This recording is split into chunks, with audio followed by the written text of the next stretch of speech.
Listen, I just left my daughter at your house, so take care of her. I'm off on a business trip for a week. It's always sudden with my sister-in-law, who loves to drop off her daughter at our house. Today, she seemed to have left her daughter at our doorstep and gone somewhere without even seeing me. What? I'm in Hawaii right now. There's nobody at home. Goodness, you can't just abandon a child at an unattended house. There's a severe heat warning. My niece is in danger. Oh, what in the world am I supposed to do? My name is Nicole. I'm a 32-year-old working housewife. I met my husband, Tom, through mutual friends and we got married. We, who prioritize our careers, decided on a childless lifestyle after a long discussion when we were considering marriage. We've been married for 6 years, and we have never regretted our decision.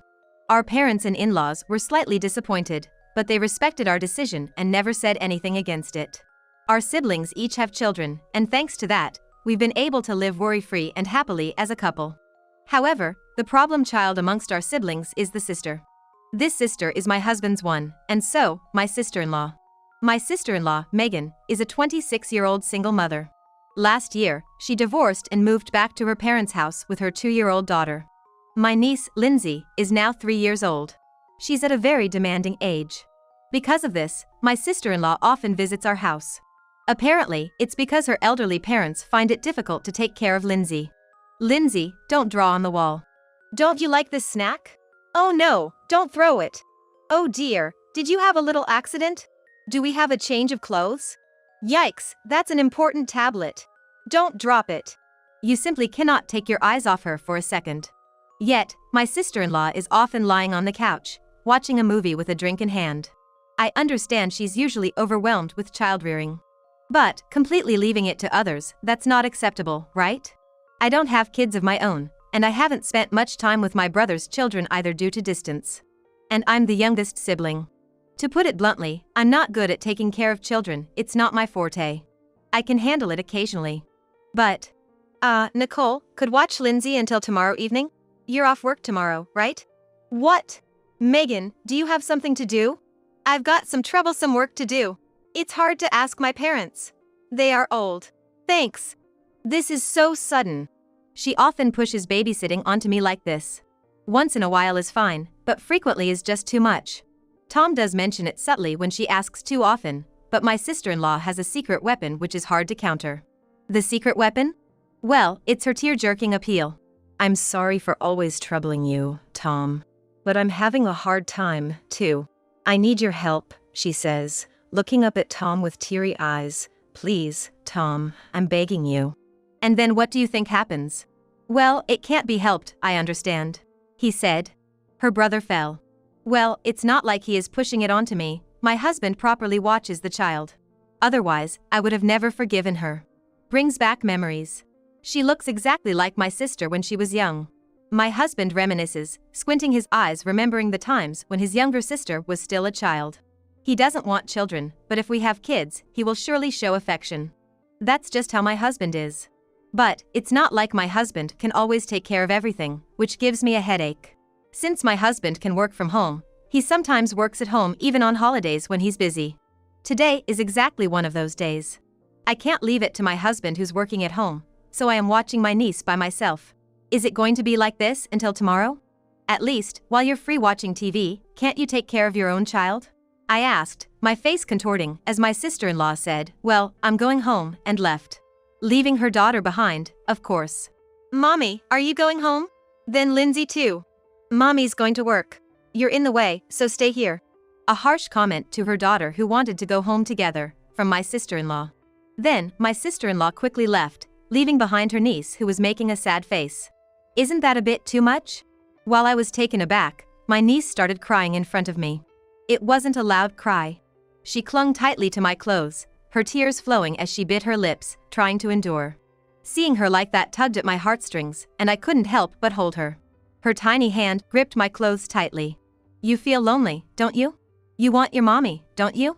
She's so cute, yet I felt anger towards my sister-in-law for her cold attitude. Still, my sister-in-law might be suffering from parental stress. No matter how cute your own child is, you can get irritated and then feel guilty afterwards. My friend shared that with me. If my sister-in-law's coldness is due to that, I couldn't say anything. Even though I don't have a child, I'm trying my best to be of help to my sister-in-law, who's a mother.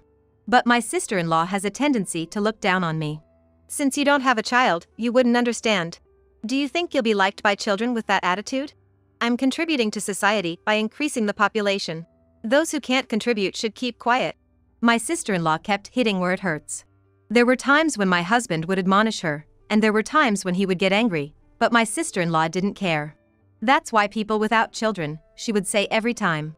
Your brother is childless too, you know? My brother took care of me, his little sister. He has parenting experience. I doubt taking care of a little sister counts as parenting experience, but indeed, my husband does seem to be used to dealing with children. I feel frustrated at my inability to respond effectively. Even though my sister-in-law looks down on me, she often leaves her child to me. There are times when she would suddenly show up early in the morning, leave her niece, and quickly go somewhere else. Despite me telling her numerous times to let me know in advance, my sister-in-law didn't listen. If she were to let us know in advance, she might think that we would not open the door. I felt sorry for my niece who was always left behind by her mother, with tears in her eyes. On a certain midsummer day. This year is said to have a lot of extremely hot days, and indeed, there were too many hot days in a row. Unable to stand the intense heat, my husband and I came up with a plan. In the midst of that, a call from my sister-in-law. I have a bad feeling about this. Why is she calling my cell phone in the first place? Shouldn't she be calling her brother, my husband? While harboring a feeling of unease, I answered the call. Then, my sister-in-law, in a shrill voice, shouted, "Good morning. What are you doing? Still sleeping? It's already 7 in the morning, causing a headache." Holding my aching head, I listened to her talk with a heavy feeling. We've been up for a while. What do you want? Oh, you're awake. Then it's good timing. I thought you were sleeping because no one answered the intercom no matter how many times I rang it. What do you mean? I just left my daughter in front of your house. I'm going on a business trip for work from today for a week. What? What are you saying? So, I'm off on a business trip. Please watch my daughter for me. Wait, what about your parents? Huh? Oh, Dad's been feeling unwell because of the heat. He's in the hospital for a while. Now that she mentioned it, I remembered my husband saying something like that. Mom is busy accompanying him, so she can't watch my daughter. You don't have any kids, so you must have a lot of free time. So, I'd appreciate it if you could take care of her. Wait a minute. What now? I'm in a hurry. She has a change of clothes, so she'll be fine. Gotta go. But I'm in Hawaii. Huh? My shouting seemed to finally reach my sister-in-law. She had been babbling one-sidedly until then, but she finally stopped talking. What did you just say? Hawaii? Who's there? How? I mean, we're in Hawaii. We took some time off work to escape the heat in Arizona and we're here. What? How could you do that without telling me? And why would you go to Hawaii to escape the heat? Hawaii's temperature is around 86 degrees Fahrenheit. It's much more bearable than the extreme heat in Arizona, which is near 104 degrees. I don't care about that. Who gave you permission to go to Hawaii? We decided to go as a couple. We don't need anyone's permission, right? You should have asked me for permission. My response should have been, why should I care? But, unable to say so, I swallowed my words as my sister-in-law mumbled something. What am I supposed to do? Do about what? I left my daughter in front of your house. Then you should go back and get her right away. What are you saying? I'm already at the train station. No, you need to go back. How can I? I'm about to go on a business trip. It's an important job. Did you just start to say vacation? Shut up. Just go home. Go back to Arizona and pick up my daughter. I can't. Do you know how long that takes? I don't care. Just go get my daughter right now. Hey, waita. Unbelievably, my sister-in-law abruptly ended the call. Holding my now silent cell phone, I stood stunned for a moment. Immediately after regaining my senses, the first thing I did, naturally, was to go get my husband. At this moment, it was noon in Hawaii. With a 3-hour time difference, she had mentioned it would be around 3 p.m. in Arizona. The outdoor temperature is likely very hot. In a rush, I checked the weather in Arizona and found today's forecast predicted a scorching 104 degrees Fahrenheit. This was bad, really bad. While going to call my husband, who was at the hotel pool, I made a call. A few days later, my husband and I found ourselves in a certain location. Of course, we had returned from Hawaii. Immediately after returning, we headed straight to this particular location. That's a famous spa resort. Armed with the information that they were here, we made this special trip. As we approached our targeted inn, who should come out but the very person we were looking for? I suddenly started running and blocked the person's path. Megan. Huh? Why are you here? That's right, the they I referred to was my sister-in-law, Megan. I was shocked to learn from my mother-in-law where she was heading. It was a place she wouldn't normally go on a business trip. Upon seeing her there, it all made sense to me. A business trip to the spa, huh? Nice. And you're arm in arm with a guy. That's some business trip. That's what happened. My sister came out arm in arm with a man. Their demeanor was clearly more than just friendly colleagues. It was an obvious intimate relationship between a man and a woman. Hey, Megan, what the hell is this? The one angrily confronting her was my husband. Hey, even you, big bro. Why? What are you doing, leaving your sweet little girl Lindsay alone? What on earth are you doing? This isn't a business trip, obviously. No, this is not what it seems. What's different about it? My husband, red with anger, and my sister-in-law, pale with shock. Then, someone else chimes in. What's going on here? It's the man who was with my sister-in-law. Looking puzzled, the man alternates his gaze between my sister-in-law and my husband. Then, he looks at me, not understanding the situation. So, I decided to explain. That we're Megan's brother and sister-in-law. And that, Megan left her daughter Lindsay at our house, claiming it was a business trip. And it's a heat wave. What? The man was shocked at my words. He seemed unaware of such rough behavior. But my guess was off. Megan, do you have a kid? So that's what it was. Oh, didn't you know? I didn't. I knew she was divorced, but she said she didn't have kids. She does have one, a 3-year-old girl. What? When I told him the truth, the man's eyes popped wide open. My sister-in-law's face turned from pale to white. She looked like all the blood drained from her face. Hey, stop discussing things without me. But it seemed like he didn't know. Of course I didn't tell him. Stop doing things on your own. My sister-in-law's face turned from white to red. She was fuming at my actions. She looked like she was about to pounce on me any moment. But the man didn't let her. With a dumbfounded face, he looked at my sister-in-law. Megan, is it true? Do you have a kid? My sister-in-law was flustered. No, it's not like that. Well, it is, but it's not. I was going to tell you eventually, but I just couldn't find the right time. I asked you, didn't I? Before we started dating. Whether you had a kid. You clearly told me you didn't. That's not the point. I was planning to explain it step by step. Step by step? You should have answered when I first asked, that's the step. But that's not. She was on the verge of tears. She desperately tried to explain, but he was in no mood to listen. And you left your daughter behind to come on this trip. You left her alone in this scorching heat, enjoying your time without a care. Weren't you worried about your daughter? I wasn't worried because I knew my brother and sister-in-law would look after her. We were in Hawaii until yesterday. We rushed back ahead of schedule. Even if we had received the call and immediately came back, it would still take a few hours. Don't go around saying unnecessary things. When I explained the situation to the man, my sister-in-law glared at me. But he pushed past her and came up to my husband and me. I apologize for not being aware of this. With that, the man apologized. That was unexpected. I thought he was the same type as my outrageous sister-in-law. He seems to be a very decent person. So, where's Megan's daughter now? The person who should be worried was my sister-in-law, not this stranger. While feeling exasperated at my sister-in-law, I simply told the man, it's been tough. What do you mean? Well, since Megan doesn't seem to care, I wonder if there's any need to explain.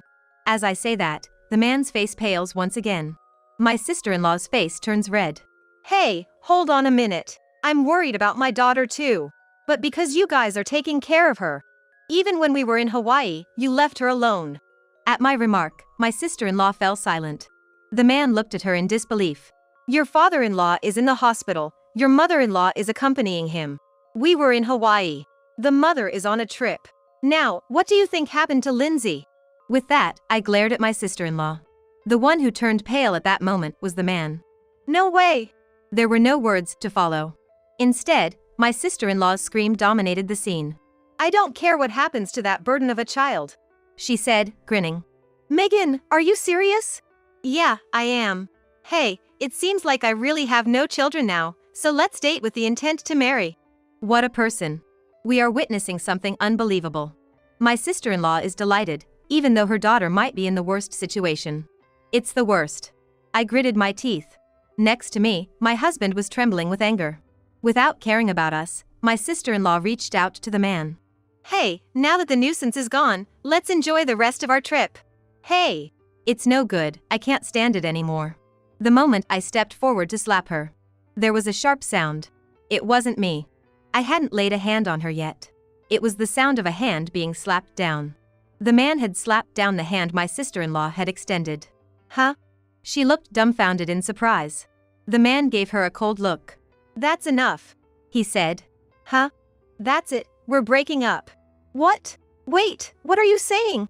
I've realized since we started dating, I'm just sick of your self-centeredness. Huh? By this, by that, I want to go here, I want to go there, everything is all about you. And a child. You even kept silent about having a kid. And you left her alone in the sweltering heat. That's just unacceptable. But the child is already... My sister-in-law, pale, tried to cling to the man. However, the hand she reached out was swatted away by him again. That's the worst part. If you were a loving single parent taking good care of your child, I might have accepted it. But what's this? You see the kid as a nuisance? You want to enjoy your trip without worrying? How could I possibly stay with a woman like that? My sister-in-law, her eyes wide open, her lips quivering. To her, the man declared, I didn't know you were such an outrageous woman. It's impossible for me to marry a woman who doesn't cherish her child. We're breaking up. We're done. Stay away from me forever. No! Wait, don't leave me! You're the one who abandoned your daughter, right? The man, yelling back at my sister-in-law trying to cling to him, turned his back on her and walked into the hotel. The man came out carrying his clothes and luggage while my sister-in-law stood in stunned silence. Without a glance at my sister-in-law, who was watching, the man apologized to us and left. No! After the man had disappeared from view for a while, my sister-in-law crumbled to the ground and sat down. No! He was the man I finally snagged! I thought I could live comfortably playing around. My sister-in-law slumped on the ground. Looking down at her with cold eyes are my husband and me. She got what she deserved. There couldn't be a more fitting phrase. You don't deserve to be a mother. We're going to consult a lawyer and take appropriate action. Don't ever step foot in our home again. My husband spat these words at my sobbing sister-in-law and then turned his back on her. I followed suit. Wait, what about Lindsay? What happened to her? She threw the question at our retreating backs. However, without looking back, I saw my sister-in-law now a tearful mess, glaring at us. I simply said, well, and proceeded to follow my husband. Her screams echoed. After that, we banned my sister-in-law, who wouldn't be out of place being charged with parental neglect, from our house. A complicated legal process followed, resulting in a no-contact order. The things my sister-in-law had done were unforgivable, and her parents kept apologizing to us sincerely. My sister-in-law, who prioritized her relationship with her boyfriend over her daughter, was dating a married man. He had made all sorts of promises, but he turned out to be just as bad as her. In the end, the man's wife found out about the affair. With nowhere to go and in financial distress, my sister-in-law disappeared somewhere. We heard rumors that she was seen in the city at night, but nothing certain. I suspected that we would never meet my sister-in-law again. That's what I thought. But as for Lindsay, my niece. Hey, Aunt Nicole, what's this cake? She's very lively and enjoying life at our home. Actually, on that day when I was in Hawaii, after receiving a phone call from my sister-in-law, I hurriedly called my brother. Our home is a solid 2-hour drive from my brother's, but as it turned out, he was close by that day. A few hours before my sister-in-law's call, I had received a message from my brother, saying he was nearby on a family trip. He asked if we could meet, but I had just replied, sorry, we're in Hawaii. I dialed my brother and asked him to look after my niece. My brother agreed without hesitation, and hurried to our house, leaving his hotel early in the morning. Just 15 minutes after my call, my brother arrived at our house and safely picked up my niece. Apparently, she had been crying a lot in front of the house. I was relieved that my brother was nearby. Then, my husband and I hastily cut short our trip to Hawaii and returned home. We went to see my sister-in-law right away. My niece didn't seem to miss her at all, given that my sister-in-law had not been a good caregiver to begin with. Right now, my niece, eyes shining, is fixated on the cake on the table. To her, I say, today, we're celebrating. Celebrating? That's right. We're celebrating Lindsay becoming a part of our family. A part of your family? Yes. That means your uncle and I are going to be with you all the time. Really? At my words, My niece's eyes widened and a huge smile spread across her face. To her, I nod firmly. We're looking forward to being with you, Lindsay. At that moment, she leapt into my arms and I hugged her tightly in return.